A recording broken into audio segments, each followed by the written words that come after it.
So what are the big bullet points for this? Like, what do we kind of want to, Don't be an idiot. I like that bullet point. Let's hammer that one home. That should be the name of the podcast episode. Boom.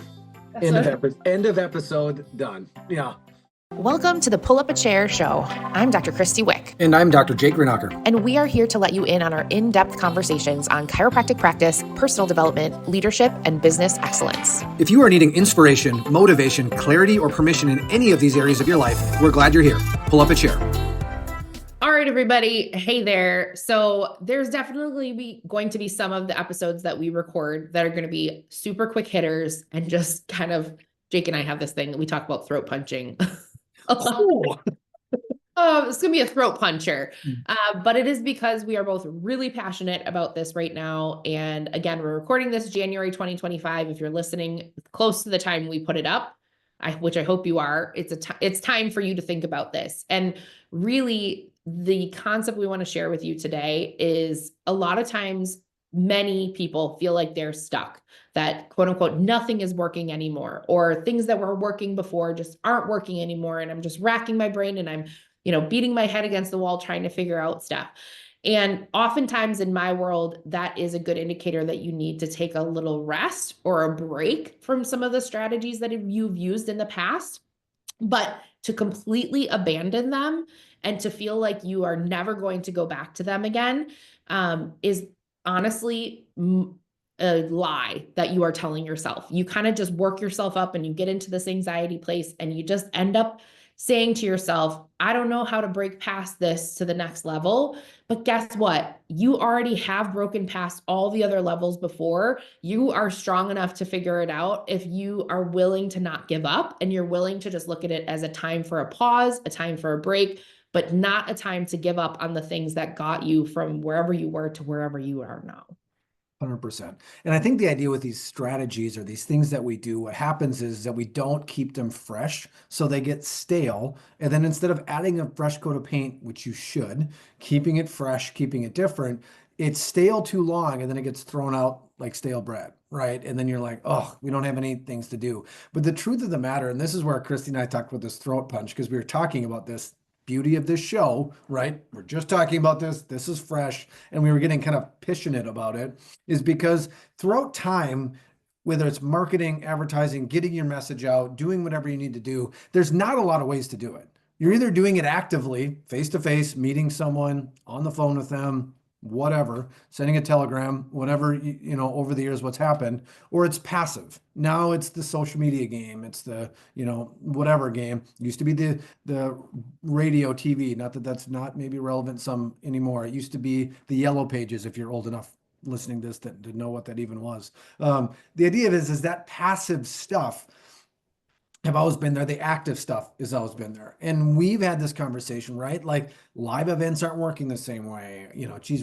They're not working. Like they will be working for the next 100, 200 years. We just have to find a way to crack through it so we can sit down in front of people, tell them our story, let them see our heart, and lead them to a better way. We just have to break through what that means now. 2025, what does that mean?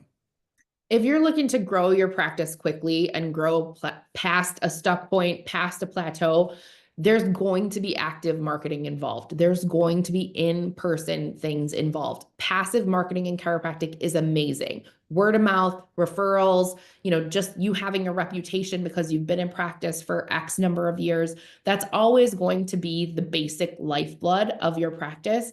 But if you are a really exceptional CEO and you have had that running and you have had great growth, well, now it's time to hire on an associate doctor or another associate doctor. And guess what? Once they're trained, that means that there's more bandwidth to grow your practice to the next level. That will always require active marketing every single time. And what we see is chiropractors getting frustrated. And again, this is coming from a place of, we get it because we've been there. We've had seasons of this in our life where, we kind of throw in the towel and we're like, well, that stuff's not working anymore. And we're trying to grasp at something that is, we're trying to reinvent the wheel, is I think what you said, Jake, when we were talking about this before, right? And it's like, instead of doing that, you have to just be willing to rely on the fact that active marketing works. Like if you are a great marketer when it comes to the message that we have, you're going to be able to get people in a room and you are going to book new patients just from, telling the story. That's, a skill that, in my opinion, every great chiropractic CEO needs to develop, at least to be able to then train other people in their team to do that.